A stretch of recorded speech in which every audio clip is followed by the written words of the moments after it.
తలా ధోని ప్లాన్ చేస్తే ఏది చిన్నగా ఉండదు కదా. ఐపీఎల్లో చెన్నై సూపర్ కింగ్స్ అంటే టక్కున గుర్తొచ్చేది ధోనీనే. తన టీంతో అంతలా బంధాన్ని పెనవేసుకుని 2008 మొదటి సీజన్ నుంచి ఇప్పటివరకు ఒకే టీంలో ఉంటూ ఆడుతూ ఇప్పుడు తన 43వ ఏట మళ్ళీ ఐపీఎల్ ఆడడానికి రెడీ అయిపోతున్నాడు ధోని.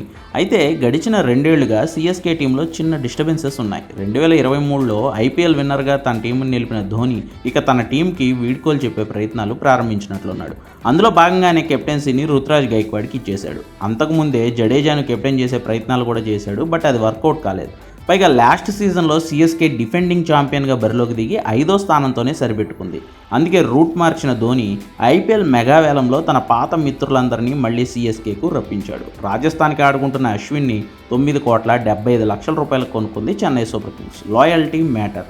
పంజాబ్లో ఆడుకుంటున్న కడై కుట్టి సింగం శామ్ కరణ్ను 2,40,00,000 కొనుగోలు చేసింది. కరణ్ కూడా సిఎస్కేనే గతంలో.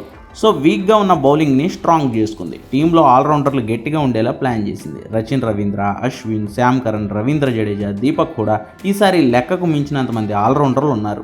మరోసారి New Zealand openers Rachin Ravindra, Devon కాన్వేలకే ఓపెనర్స్గా ఛాన్స్. పేస్ అటాక్ చూసుకోవడానికి పతిరానాతో పాటు దేశవాళీల్లో అదరగొడుతున్న ముఖేష్ చౌదరి, అన్షుల్ కాంబోజ్లకు కొత్తగా ఛాన్స్ ఇచ్చింది. పాత ప్లేయర్లను తిరిగి తెచ్చుకోవడంతో పాటు భవిష్యత్ అవసరాలను దృష్టిలో పెట్టుకుని యంగ్ పేసర్లను తీసుకోవడంతో రానున్న 5 ఏళ్లకు సరిపడా కోర్ టీంని ప్లాన్ చేసుకుంది చెన్నై సూపర్ కింగ్స్.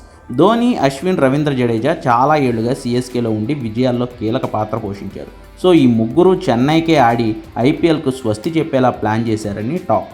రుతురాజ్ గైక్వాడ్ లీడర్షిప్లో ఫ్యూచర్లో చెన్నై నడిపించే టీంను రూపొందించేలా ధోని గైడెన్స్లో ఆక్షన్ స్ట్రాటజీని ఫాలో అయింది చెన్నై సూపర్ కింగ్స్. మరి పర్ఫార్మెన్స్ ఎలా ఉంటుంది, అనుకున్న స్ట్రాటజీలన్నీ వర్కౌట్ అయ్యాయా చూడాలంటే మాత్రం నెక్స్ట్ ఇయర్ సమ్మర్ వరకు ఆగాల్సిందే.